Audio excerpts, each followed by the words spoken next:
அம்மா சொல்றாங்க, என்னதான் நீ என்கிட்ட வந்துட்டாலும் நீ செய்த பூஜா பலனுக்கு தகுந்த மாதிரி தான் பலன் கிடைக்கும். 2 பையன் வரலாம், 2 பேரும் அம்மா பாசமாக தான் இருக்கு, கருணை காட்டுறது. அவன் வழிபாட்டுல தினம் தினம் வழிபாடு பண்றான், அவனுக்கு அந்த பலனை கொடுத்துதான் ஆகணும். நீ ஆடி ஒரு முறை அம்மாசி ஒரு தடவை வந்து மாலை போட்டு போற, கொஞ்சம் பாலாபிஷேகம் கட்டி எடுத்துட்டு போற, அவன் தினம் வழிபாடு பண்றானா பூஜை பண்றானா அந்த பூஜைக்கு பலன் உண்டல்லவா. ஆகையினால நம்ம உங்கள்கிட்ட இருக்கிற ஒரு அறியாமை என்னன்னா, நமக்கு குளிக்கிறதுக்கு நேரம் இருக்கு, துணி அலங்காரம் பண்ணிக்கிறதுக்கு நேரம் இருக்கு, தலைவாரத்துக்கு நேரம் இருக்கு, பவுடர் வச்சுக்கிறதுக்கு நேரம் இருக்கு, அடுத்த வீட்டு அம்மா கிட்ட அட்டடிக்கிறதுக்கு நேரம் இருக்கு, நமக்கு சினிமா பார்க்க நேரம் இருக்கு, டிவி பார்க்க நேரம் இருக்கு. 1/2 மணி நேரம் வழிபாடு பண்றதுக்கு நேரம் இல்லைன்னா ஆதிபராசக்தி ஒத்துக்க. ஒரு நாள் அம்மா அந்த மந்திரத்தை பத்தி சொல்லிச்சு. இந்த மந்திரத்தை எவன் ஒருவன் விடியற்காலையில் எழுந்து 1008 மந்திரங்களையும் 1008 நாட்கள் தொடர்ந்து படித்து வருவானா அவன் சந்ததியே நான் காப்பாத்துறேன். எவன் ஒருவன் என்னுடைய இந்த 1008 மந்திரங்களையும் சொல்லி விடியற்காலையில் 1008 நாள் தொடர்ந்து படித்து வருகிறானோ அவன் சந்ததியே நான் காப்பாத்துறேன். கேரண்டி கொடுத்தாடு, ஆதிபராசக்தி கொடுத்தாடு. இப்படி கேரண்டி கொடுத்து கூட நாம இதை கேட்காம குழவுக்கு எப்படியோ ஏமாற்றி அது பண்ணி எதோ பண்ணி சம்பாதிச்சு வைக்கிறான. சம்பாதிச்சு வைக்கிற சொத்து நிற்குமா? அதனால்தான் சொல்றது வழிபாட்டுக்கு போங்கள். இந்த வழிபாடு இருந்ததுதான் நம்ம மனசை நம்ம சுத்தப்படுத்துறதோட மட்டுமல்ல, அந்த வழிபாட்டுடைய பலன்களை எல்லாம் நாம் அனுபவிக்கலாம். ஒரு 1/2 மணி நேரமாவது வீட்டுல அந்த வழிபாடு பண்ணா 1008 மந்திரத்துக்கு பக்கத்துல ஓம் ஓம் ஓம் வருது இல்ல, 1008 × 2 2014 வருது இல்ல, அப்புறம் 108 × 2 2014 வருது இல்ல. 1000க்கு மேல இந்த ஓங்காரம் வீட்டுல ஒலிக்கிற பொழுது அந்த ஒலி என்ன ஆகுதுனாலே பொருந்தும். அந்த ஓங்கார சப்தம் நம்ம வீட்டுல அந்த ஒலி அலைகள் அந்த வைப்ரேஷன் இருந்தா ஒரு ஈவில் போர்ஸ் வருமாங்க, ஒரு ஈவில் ஸ்பிரிட் நுழைய முடியுமாங்க. எத்தனை பங்களாக்கள்ல ஈவில் ஸ்பிரிட் இந்த தேவதைகள் ஆவிகள் வாசம் பண்ணிக்கின்னு ஒவ்வொரு குடும்பத்தையும் நாசம் பண்ணிடுது. தெரியுதா? பல பேருக்கு தெரியல. அதனாலதான் இந்த மந்திரங்களை கொடுத்தா இதுக்கு மிஞ்சி சில பேருக்கு பலவிதமான கஷ்டங்கள். ஒவ்வொருத்தரும் கஷ்டம் சொன்னா அது பல காரணங்கள் இருக்கு. இதெல்லாம் அந்த கோயில் நம்ம அம்மா கோயில்ல தான் நான் தெரிஞ்சுக்கிட்டேன். இந்த 1008 மந்திரங்கள் சொல்ல சொல்ல சொல்ல சொல்ல அந்த வீடு லட்சுமிகரமாக ஆகும். படிக்கிறது இல்லை, செய்யறது இல்லை. அம்மான்னு வந்து அழுகுது ஒரு அம்மா. 40 வயசுல என் கூட்டுக்காரர் போயிட்டாரு, எங்க இந்த 2 குழந்தை வச்சுக்கலாம், நான் எப்படி நான் வாழ போறேன் அழுகுது. அம்மா பூவெல்லாம் சொல்லுது, உன்னுடைய கணவன் வம்சத்துல 40 வயசு மூத்த பிள்ளை 40க்கு மேல இருக்க மாட்டான் மகளே. ஏமா அப்படி? அது ஒரு சாபம் மகளே, வம்சத்துல இருக்கக்கூடிய சாபம். சாபத்தின் காரணமா அந்த பரம்பரையில வந்த வந்து 40 வயசு வந்தா அவுட்டு. இது ஒரு சாபம். இன்னொருத்த வந்து கேட்டான், ஏமா இந்த ஜென்மத்துல நாங்க யாருக்கும் துரோகம் பண்ணல, எந்த பாவமும் நான் பண்ணல, எனக்கு ஏமா இந்த கஷ்டம்? அம்மா சொல்லுது, நீ பண்ண பாவம் இல்லடா, உன் முன்னோர்ல ஒருத்தர் பண்ண பாவம். அது என்னம்மா பாவம்? விளக்கமா தான் சொல்றேன். உன் முன்னோர்கள்ல ஒருத்தன் மனைவியை கூப்பிட்டு கொண்டு காசிக்கு போனவன் தான் மகனே. காசிக்கு போன போது அந்த அவ எப்படிப்பட்ட புண்ணியவனுக்கு தெரியுமாடா? சாதுக்களுக்கும் சாமியார்களுக்கும் சாப்பாடு போட்டுட்டு கூடவே 5 ரூபா 10 ரூபா தட்சிணா வச்சு அன்னதானம் பண்ணாடா. அப்படிப்பட்ட ஆத்மாடா அவளை காசிக்கு அழைச்சிட்டு போனான். கூடவே வேலைக்காரியை கூட்டு போனான். திருப்பி வரும்போது வேலைக்காரியை கூட்டுனா வீட்டுக்காரியை விட்டு வந்துட்டான். திருப்பி வரும்போது வீட்டுக்காரியை விட்டுட்டான், வேலைக்காரியை கூட்டு வந்துட்டான். அவ பிச்சை எடுக்கிறதுக்கு தயங்கி கொண்டு புதிய ஊர்ல எப்படி வாழ போறோம்னு பயந்து கொண்டு, அட பாவிகளா நீ நல்லா இருப்பீங்களா, வம்சம் நல்லா இருக்குமா என்று கங்கையில் விழுந்து தற்கொலை செய்து கொண்டாடா மகனே. அவள் இட்ட சாபம் உங்களை பாதிக்கிறது தான் மகன். எங்க போய் இதெல்லாம் தெரிஞ்சுக்க முடியும்? எந்த மகான் இதெல்லாம் சொல்ல முடியும்? எந்த நாடி போனாலும் நாலு பிறவில தான் நாடி சொல்லுவான். சித்தர் நாடி. அம்மா அச்சா அந்த சாபம் தாண்டா. ஏமா அவங்க பண்ண பாவத்துக்கு நான் என்னமா பண்ணுவேன்? இவன் கேட்கறான். எனக்கு 8 ஏக்கரா, அவனுக்கு 7, அண்ணனுக்கு 8 ஏக்கரான்னு பங்கு போட்டுக்கணே இல்ல. எனக்கு 4 வீடு, அவனுக்கு 4 வீடுன்னு பங்கு போட்டுக்கணே இல்ல. அப்ப அவன் பாவத்தையும் நீ பங்கு போட்டுக்கணும்னா அனுபவிக்கணும்.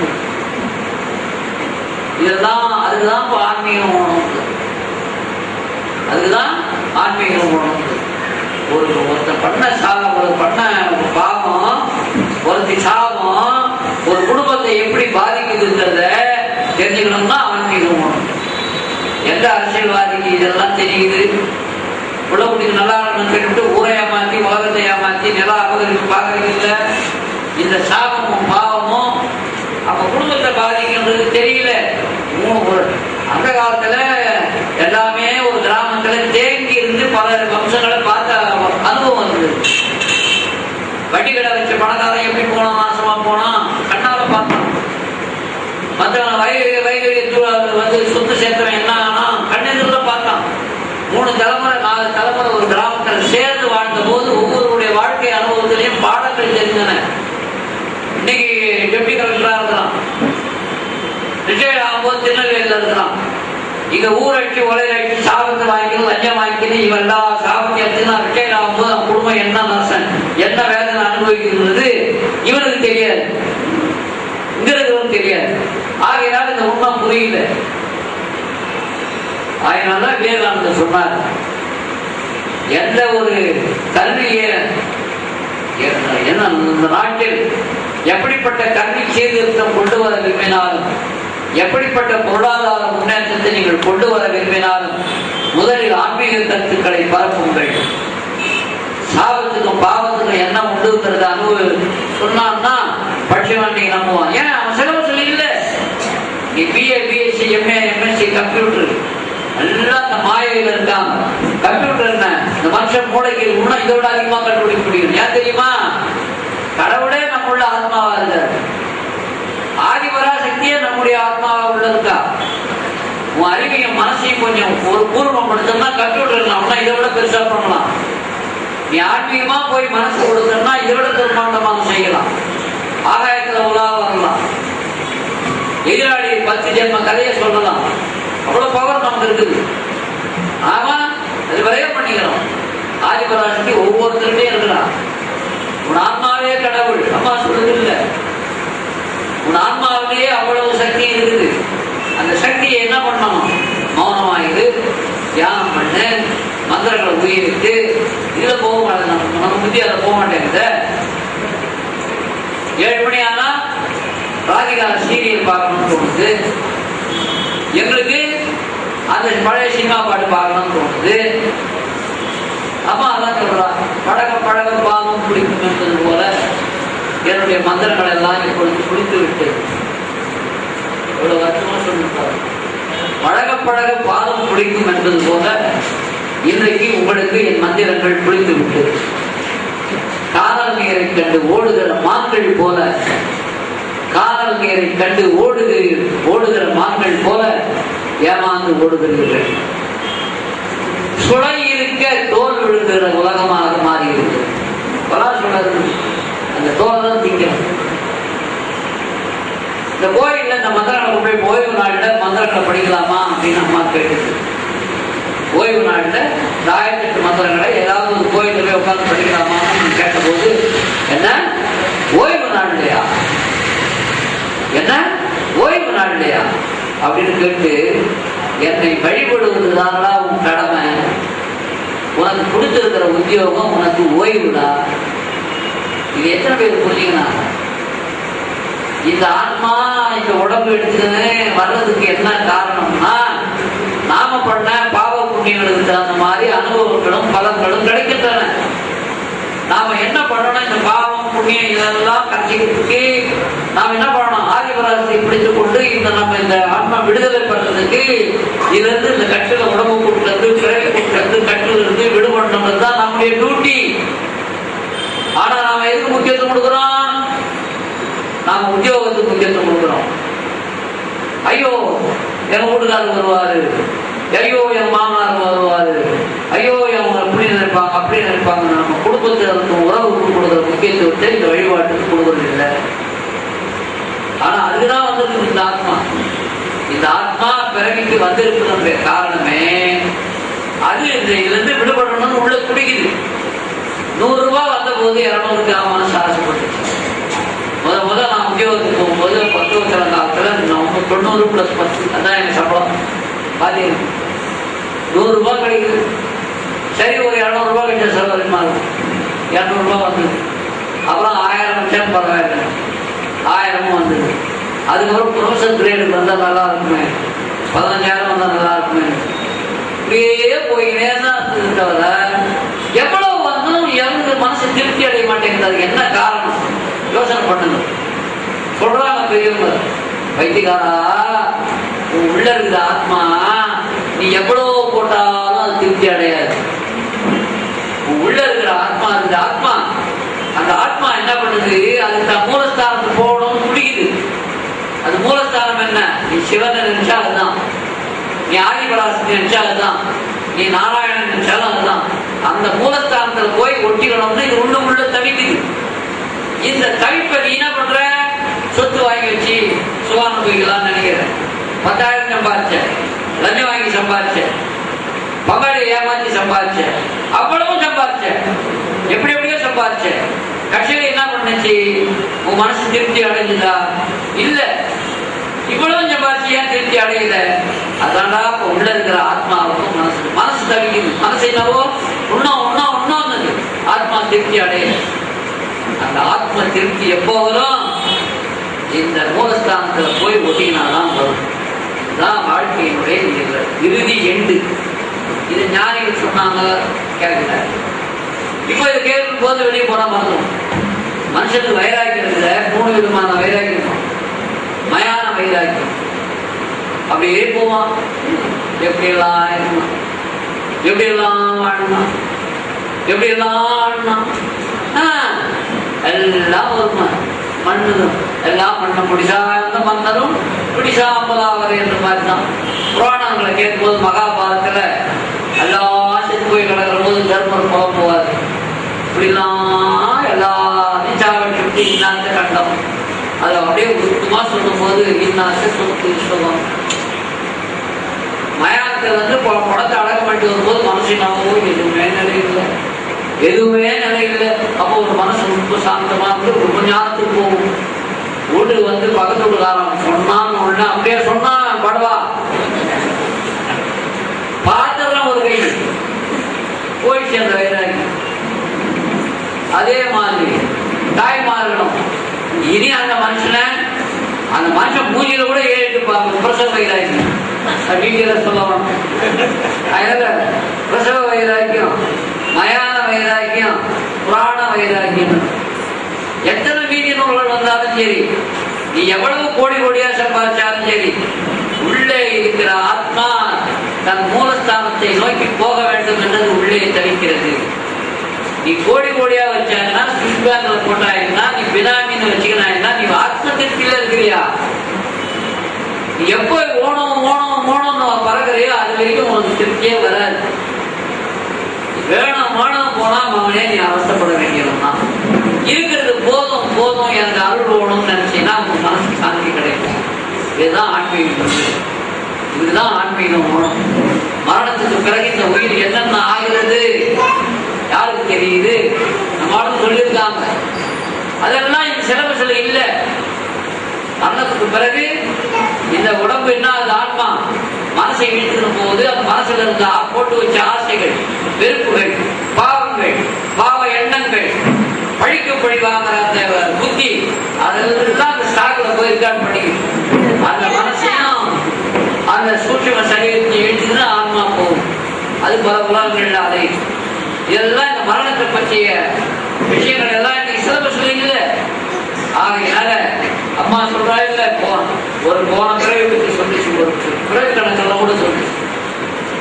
மதுராந்தகத்துல ஒரு நாடார் குடும்பம், அவங்களுக்கு ஒரு பொண்ணு கல்யாணம் பண்ணணும் அப்படின்னு அவங்க நினைக்கிறாங்க.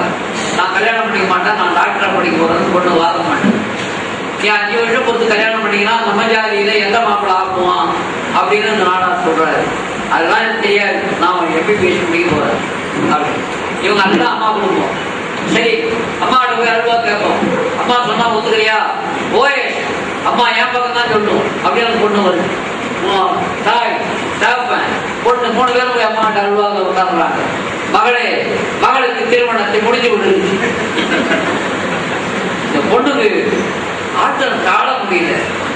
உன்னை மறையாத நம்பிக்கை வந்தனே, என்னை ஏமாற்றிட்டியே அப்படின்னு. அப்போ அம்மா சொல்லுது, மகளே, தன் குழந்தைக்கு என்ன கொடுக்க வேண்டும் என்று தாய்க்குத்தான் மகளே தெரியும். உனக்கு எது நல்லது எது கெட்டது என்று உனக்கு தெரியாது மகளே. உனக்கு என்னிடம் வந்த உனக்கு நான் திருமணம் தான் செய்து கொடுக்க வேண்டும் மகளே. ஏன் நான் டாக்டர் போனா நீ சொல்ற சொல்லாம் பண்ணுவேன் இல்ல. இந்த பொண்ணு மறுபடியும் ஆரோக்கியப்படுது, அம்மா கிட்ட அருவாங்க. அப்பதான் சொல்றது, பைத்தியக்கார மகளே, முற்பிறவியில் உரிய வயதில் திருமணம் ஆகாத ஏக்கத்தினால தற்கொலை செய்து கொண்ட ஆத்மா நீ. முற்பிறவியில் உரிய வயதில் திருமணம் ஆகாதனால தற்கொலை செய்து கொண்ட ஆத்மா நீ. தாயிடம் வந்த உனக்கு இந்த தாய் திருமணத்துக்கு கொடுக்கணும் மகளே. நீ முதல்ல திருமணத்தை ஒத்துக்கோ, அதுக்கப்புறம் டாக்டர் நானே படிக்க வைக்கிறேன்னு சொல்லு. நம்ம என்ன நீங்க ஆசைப்படுறோம், நம்ம ஆசைப்படுறோம். என்னை விட வசதியா சில பேர் அம்மா அள்ளி அள்ளி கொடுத்தா, எங்களுக்கு சொல்ல மட்டும் அப்படியேதான் வச்சுருந்தா, எங்களுக்கு தாங்கல. நேற்று வந்தான் லாரி கொண்டாந்து விடுறான். நான் அருள்வாக்கு போனா அம்மா நல்லா கடை காத்து பார்த்து, சாமி லாரி வியாபாரம் பண்ணி பண்ணி ஓட்டையா போண்டியா போயிட்டு இல்லடா மகனே அப்படின்னு கேட்டுச்சு சாமி. அப்புறம் அம்மா சொல்லிச்சு, நாளையில இருந்து தொடங்கடா, உனக்கு நீட் நேரத்தெல்லாம் உனக்கு கடை கொடுக்குற ஏற்பாடு பண்றேன், நீ இனி படிப்படியா உன்னை முன்னேற்றா போடா அப்படின்னு சும்மா சொல்லிச்சா. சேலத்துக்கு போனேன், நீட் நேரத்தெல்லாம் பணம் கட்டிச்சு. மறுபடியும் புதுசா லாரி வாங்கிக்கினேன், நேரா அம்மா கோயிலுக்கு வந்து விட்டுருக்கேன். ரிஷிகேஷ் சாமி 10 வருஷமா நாங்க வந்து அபிஷேகம் பண்றது கூட திட்டு கிடையாது. நாம இப்படி அவசரப்பட்டு கிடக்கிறோம். நேற்று வந்தா முன்னாள் வந்தா கண்ணச்சாத்து பார்த்துச்சான், உள்ள ஏறி உள்ள ஏறி. ஏங்க எனக்கு தெரிஞ்ச ஒரு ஆள், மகனே எலக்ட்ரானிக்ஸ் எலக்ட்ரானிக்ஸ் சொல்லுவாங்க இல்லடா. ஆமாங்க, அதை எடுத்து நடத்துறா. உனக்கு அள்ள அப்படியே உனக்கு பணமா கொடுக்குறான், செல்வமா போட்டு போடா இருந்துச்சு. இதை கேட்கும்போது எப்படி இருக்கு அவனுக்கு? நான் திருப்பி சீனியர் கோயில்ல, நான் சீனியர். இந்த சீனியர் ஜூனியர் பருப்புதான் இவங்கள்ட்ட இருக்கக்கூடாது. அதனால சொல்றேன், இந்த மன்ற தலைவர்கள் சில பேரு, நான் 20 வருஷம் அம்மா கிட்ட போய் வந்தவன், நான் 30 வருஷம் அம்மா கிட்டே இருந்துருவேன். எனக்கு தெரியாது அம்மாவை பத்தி. இத்தனை வருஷமா எவனாலையும் அம்மாவை தெரிஞ்சிக்க முடியாது, சரியா? அதனால இந்த மாதிரி ஒரு வருத்தம் இருந்துச்சு. வக்கீல் கணேசன் ஒருத்தர் இருந்தாரு, பாரத சாரி ஓரம் எனக்கறியா இருக்க சார், நமக்கு துட்டு தேவை இருக்குது, நம்ம தேவையை தீர்க்க மாட்டேங்கிறா, தடுக்க மாட்டேங்கிறா. எலக்ட்ரானிக்ஸ் சொல்லுவாங்க, நீ தொடங்கடாம பணமா போட்டணும்னு சொல்லி இருக்கக்கூடாது சார் அப்படின்னு நாங்கள் பேசணும். சரி, அடுத்த வெள்ளிக்கிழமை அம்மா கிட்ட இதை பற்றி கேட்டுடணும் அப்படின்னு சொல்லிட்டு பிளான் பண்ணிக்கணும். பிளான் பண்ணிக்கிற உடனே அம்மா கிட்ட அறுபதாக்கான வெள்ளிக்கிழமை அவரே நானே செவாடை சொல்றேன். உட்காந்தம்மா, அம்மா கேட்கிறாரு, அம்மா நேற்று வந்தான், அள்ளி அள்ளி கொடுக்குற, அவன் வாங்கிட்டு போய்கினே இருக்கான். உன்னே நாய்க்கு மாதிரி சுத்திக்கிறோம், எங்களை கண்டுக்க மாட்டேங்கிற அப்படின்னு கேட்டு சொன்னார். இன்னொருதான் சொல்லலாமா, நேற்று வந்தான், அள்ளி அள்ளி கொடுத்துருக்குற, போய்கிட்டு இருக்கான், நாங்க உன்ன நாய்க்கு மாதிரி சுத்திட்டு இருக்கிறோம், கண்டுக்க மாட்டேங்கிற. இன்னொருதான் சொல்றாங்க, நேற்று வந்தான், இதெல்லாம் நடந்தது, இதெல்லாம் எங்க அனுபவம். நேற்று வந்தான் அள்ளி அள்ளி கொடுத்துட்டு இருக்கிற வாங்கின்னு போய்கிட்டே இருக்கிறான், நிறுத்துறான், வாங்கிக்கின்னு போய்கிட்டே இருக்கான், வாங்கிக்கிட்டே போய்கிட்டே இருக்கான். நான் கொடுக்குற வரைக்கும் தான் அவன் வருவான். ஆனா உன்னை என் கூடவே வச்சிருக்கிறேன், உன்னெல்லாம் நான் கூடவே வச்சிருக்கிறேன் சொல்லிட்டு ஒரு வார்த்தை சொன்னா பாருங்க, அப்படியே மனசு உருகி போச்சு. உங்களெல்லாம் நான் இங்கே வச்சிருக்கிறேன், படுவது அடியானாலும் இருப்பது என் மடியிலடா. சொல்லும் போது எனக்கு அப்படியே ஆடும் போல இருக்குது. படுவது அடியானாலும் இருப்பது என் மடியிலடா, இது எந்த பிறவிலடா உங்களுக்கு கிடைக்கும் அப்படின்னு. அதனால இப்படியா எங்களை சோப்பு போட்டு கொஞ்சம் கொஞ்சமா தேக்கி 72 வயசுக்கு உங்கள்கிட்ட வந்து நம்ம வண்டி ஓடிக்கிட்டு இருக்குது. ஒரே ஒரு தொண்டு உங்களுக்கெல்லாம், இதெல்லாம் இந்த கதையெல்லாம் எனக்கு சொல்ற போது மனம் முழுவது பாருங்க, ஆத்மா அதுதான் நான் கண்ட சுகம். அதனால அம்மா கிரேட், அம்மா அந்த கிரேட். எத்தனை அனுபவங்கள், எத்தனை அருள்வாக்குகள்.